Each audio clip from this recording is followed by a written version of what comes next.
வணக்கம். இன்றைக்கி நம்ம பார்க்க போகிற சமையல் ஒரு டின்னர் ரெசிபி தான். நல்ல கிறிஸ்பியான மொறு தோசையும் ஒரு கார சட்னியும் இந்த வீடியோவில் நம்ம பார்க்க போகிறோம். இந்த மெத்தடில் நீங்கள் மாவு அரைச்சி பாருங்கள், நல்லா கிறிஸ்பியாக வரும். குழந்தைகளுக்குலாம் ரொம்ப பிடிக்கும். அதே மாதிரி இந்த சட்னியுமே பார்த்திங்கன்னா ரொம்ப ஹெல்த்தியாகவும் இருக்கும். கடலைப்பருப்பு சேர்த்துக்கிறதுனால நல்லா ப்ரோட்டீன் ரிச்சாக இருக்கும். ஸோ வாங்க இந்த மொறு தோசையும் இந்த சூப்பரான சட்னியும் எப்படி செய்யலாங்கிறத பார்க்கலாம். ஒரு பவுலில் 1.5 டம்ளர் அளவுக்கு இட்லி புழுங்கலரிசி, 1.5 டம்ளர் பச்சரிசி எடுத்திருக்கேன். இப்போ அதே டம்ளரில் 1/2 டம்ளர் அளவுக்கு உளுந்து சேர்த்துக்கலாம். 1/2 டம்ளர் கடலைப்பருப்பு சேர்த்துக்கலாம். 1/4 டேபிள் ஸ்பூன் வெந்தயம் சேர்த்துக்கலாம். இப்போ இது எல்லாத்தையுமே நல்லா 2-3 தடவை கழுவிட்டு நல்லா 3 மணி நேரம் ஊற வச்சுக்கலாம். அவல் பார்த்திங்கன்னா அதே டம்ளரில் 1/2 டம்ளர் எடுத்திருக்கேன். நம்ம அரைக்க போகிறதுக்கு ஒரு 15 நிமிஷத்துக்கு முன்னாடி ஊற வச்சா போதும். இப்போ 3 மணி நேரம் ஊறினதுக்கப்புறம் அரைச்சிட்டு பார்க்கலாம். ஒரு பேன் எடுத்துக்கலாம். எண்ணெய் தேவையான அளவுக்கு எண்ணெய் சேர்த்துக்கலாம். எண்ணெய் லேசாக சூடு ஏறும்போது 3 டேபிள் ஸ்பூன் கடலைப்பருப்பு சேர்த்துக்கலாம். கடலைப்பருப்பு எண்ணெய் காய்ச்சல் அதிகமாக இருந்துச்சுன்னா சட்டுன்னு கருகி போயிடும். அதனால் லேசாக சூடு ஏறினதுமே கடலைப்பருப்பை போட்டுட்டிங்கன்னா நல்லா வறுபட்டுரும். அதே சமயம் கலரும் மாறாது. இப்போ கடலைப்பருப்பு லைட்டாக சிவக்க ஆரம்பிக்குது. இதில் பார்த்திங்கன்னா ஒரு 10-15 வரமிளகாய் சேர்த்துக்கலாம். அந்த சின்ன மிளகாயை எடுத்திருக்கேன். இதோட ஒரு 4 பல் பூண்டு சேர்த்துக்கலாம். அதோட குட்டி குட்டியாக ஒரு 20 சின்ன வெங்காயம் எடுத்திருக்கேன். அதையும் சேர்த்து இது எல்லாத்தையுமே நல்லா வதக்கிக்கலாம். இதோட ஒரு 2 கொத்து கருவேப்பிலையில் சேர்த்துக்கலாம்.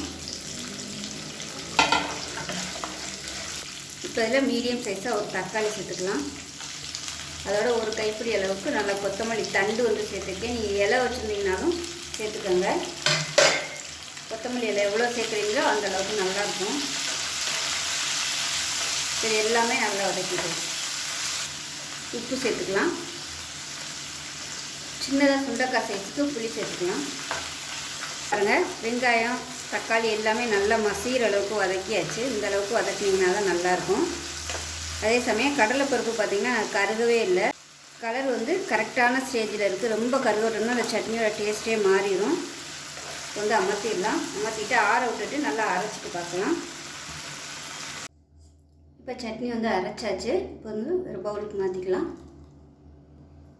இப்போ மிக்ஸி அலசிட்டு அதுலேயும் தண்ணி சேர்த்து ஊற்றிக்கலாம்.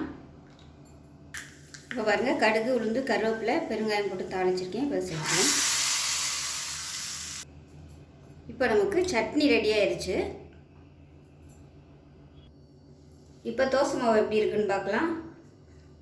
ஆட்டி நல்லா கரைச்சி வச்சுட்டேன். உப்பு போட்டு நல்லா ஒரு 8 மணி நேரம் புளிச்சிருச்சு. இது ரொம்ப புளிக்கலை. இப்போ தான் புளிக்க ஆரம்பிச்சிருக்குது.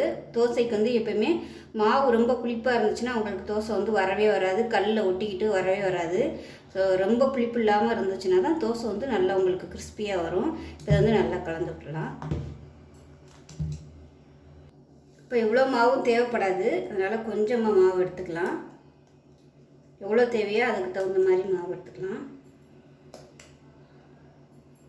இப்போ ஒரு 7 மணி நேரம் இருக்கும். 7 மணி நேரம் 8 மணி நேரம் தான். அதுக்கு மேலே விட்டோம்னா ரொம்ப அப்படியே புளிக்க ஆரம்பிச்சிடும். இதோட தூக்கி ஃப்ரிட்ஜில் வச்சிட்டோம்னா கரெக்டாக இருக்கும். இப்போ இந்த மாவு நம்ம ஃப்ரிட்ஜில் வச்சிடலாம்.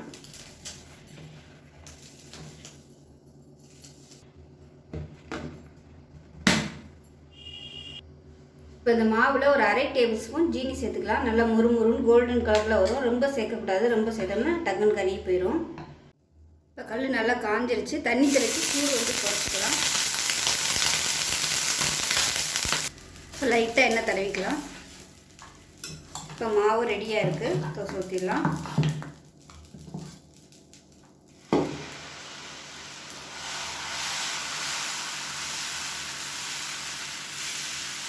இப்போ இதில் நெய்யும் எண்ணெயும் கலந்து வச்சுருக்கேன். அது மேலே அப்படியே சேர்த்துக்கலாம்.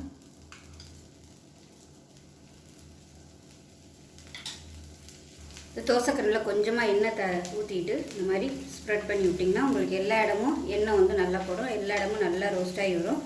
மீடியமாக இருக்கட்டும். பொறுமையாக தான் வேக விடணும். நல்லா கிறிஸ்பியாக மொறுன்னு வரணும்னா பொறுமையாக இருக்கணும்.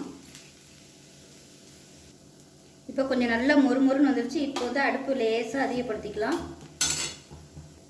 இப்போ எடுத்துடலாம். உங்களுக்கு எந்த அளவுக்கு மொறுன்னு வேணுமோ அதுக்கு தகுந்த மாதிரி நீங்கள் எடுத்துக்கலாம்.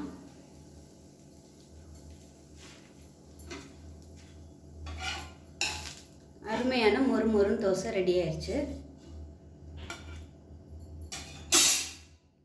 இப்போ இன்னொரு தோசை ஊற்றிக்கலாம். தண்ணி தெளித்து சூடு குறைச்சிக்கோங்க, இல்லைன்னா தோசை வந்து இழுக்கிறதுக்கு வராது.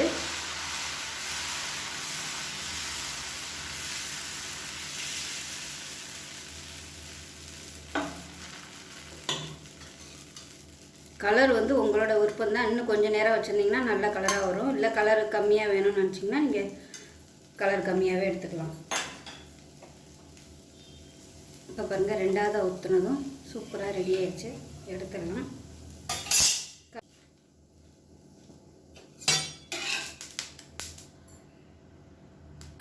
இப்போ பாருங்கள், அருமையான மொறுன்னு தோசையும் நெய் ரோஸ்ட்டும் அதுக்கு சூப்பரான ஒரு சட்னி ரெடி பண்ணியாச்சு. ஸோ இன்றைக்கி நைட்டுக்கு வந்து இதை செஞ்சுருக்கேன். ஸோ குழந்தைகளுக்குலாம் வந்து இந்த மாதிரி மொறுன்னு சுட்டு கொடுத்தீங்கன்னா ரொம்ப விரும்பி சாப்பிடுவாங்க.